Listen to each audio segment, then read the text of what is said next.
When we're jibing on the foil, the type of entry we go for may well depend on how much wind we're sailing in. In lighter winds and with bigger rigs, it's so important to keep the mast forward and upright and to slice it to the outside of the turn, and this will stop us getting the rig back winded, which is highly likely to happen because we're foiling. The faster we're going and the windier the conditions, we can start to sheet the sail in a little bit more just to help us depower and dip the mast slightly to the inside. Once we're past this point though, we still need to drive the mast forward, upright, and then to the outside of the turn to get all the way around. Okay, so for the jibe, first I'm in the backhand down. Here I'm going to pull down from my front hand slightly and unhook. Then my back foot comes out to bear away and I'm going to set my height, which is low. As I start the jibe, my back foot moves all the way across the board and I drive the mast forward, looking out through the turn, opening the rig as I go. I sink my weight back to keep it foiling and change straight into the new strap. Once I flip the rig, get the power back on, and I can either hook in first or get the back foot in. Back foot then goes out and round and back into the back strap. As we go round the jibe, we'll need to decide whether we're getting too much lift or too little lift. And often this is most felt on the exit. If you're coming to the exit and you're underpowered, we need to stall the board to maintain lift in the foil. This may look like keeping your back foot further back and generating more lift through the foil, delaying the rig flip slightly so you can increase the power in the sail, or once you have flipped the rig, keeping the weight back to keep the lift on.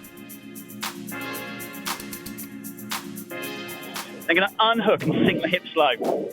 From here, I get my back foot out, set my height and bear away. Then move my back foot all the way across and drive the mast forward and ahead of me, looking through the turn. Can change my feet and flip the rig. Once I'm comfy, I can then hook myself back in and then move my back foot out and round and into the back foot strap. If you want to fully foil out of a jibe, there's a couple of key things to understand about the feet to make it happen. So first is when the back foot comes out, it comes into the middle of the board and that helps you set your height. You want to come in fairly low. But the next is the most important. My back foot then works all the way across before I go into the jibe and right back by the back foot strap. It goes all the way back because it helps me keep the lift on. And also by having the feet a little bit wider, in the middle of the jibe, it's easy to shift your weight forward if you want less lift, or shift your weight back if you want more lift. But the reason it's so important for it to go all the way across is what happens next. As you change your feet, your new front foot needs to go straight into the foot strap.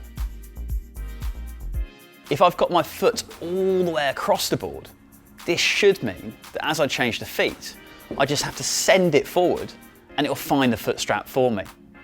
And that should mean that I keep foiling out the jibe.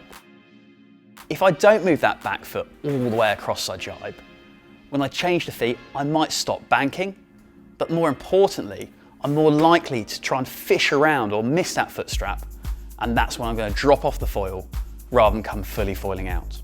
So the footwork in the jibe then, that first movement is into the middle of the board to set your height. The next is back right by the foot strap, but all the way across onto the rail of the board. Then when you change your feet, make sure that you go straight into that new front foot strap to stay on the foil and keep flying out the jibe. At the end of the jibe, if you're overpowered or overlifted, then the weight needs to go forward to keep the nose down and reduce the lift from the foil. This may look like your hand going underhand or staying really far forward on the boom to help pull down on the exit. The back foot as well may stay a little bit further forward, your head and your body again staying forward to help drive the nose down until you're back under control and you can sheet the power back in. The more overpowered you are on the exit, or the more power you have, the earlier the rig flip takes place.